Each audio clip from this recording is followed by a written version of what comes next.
डॉक्टरों ने रवि के पेट से हीरा निकाला, उसे अस्पताल की तेज रोशनी में ट्रे पर रखा।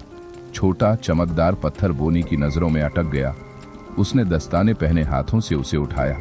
वजन सही था, कटिंग बेहतरीन थी, चमक भी असली लग रही थी, पर उसके अंदर की आवाज कुछ और कह रही थी। बोनी ने उसे रोशनी में ऊपर किया। एक हल्की अजीब रोशनी किनारों से निकल रही थी। उसने भौहें सिकोड़ी।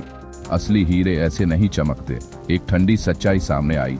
यह सिर्फ एक हीरा नहीं था, यह एक सोच समझकर रखा गया नकली मोहरा था। कमरे में सन्नाटा था। बोनी ने नकली हीरा मेज पर रखा।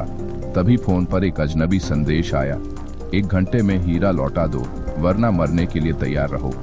अचानक दरवाजे पर जोरदार दस्तक। दरवाजा खोलते ही सामने सिर्फ एक काला डिब्बा पड़ा था। अंदर था खून से सना दस्ताना। बोनी ने कार स्टार्ट की। बारिश तेज हो रही थी, लेकिन असली तूफान अभी आना बाकी था। एक अंधेरे कोने में कोई खड़ा उसे देख रहा था।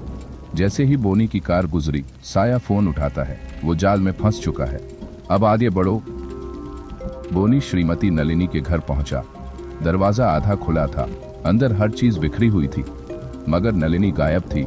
आईने पर लाल रंग से सिर्फ एक वाक्य लिखा था, हीरा कभी तुम्हारा था ही नहीं। अब ये केस खतरनाक मोड़ ले चुका था।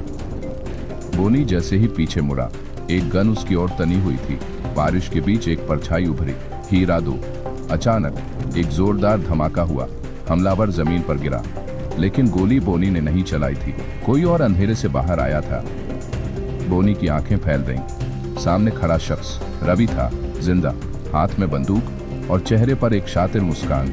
हीरा कभी खोया ही नहीं, क्योंकि रवि ने उसे निगला ही नहीं था।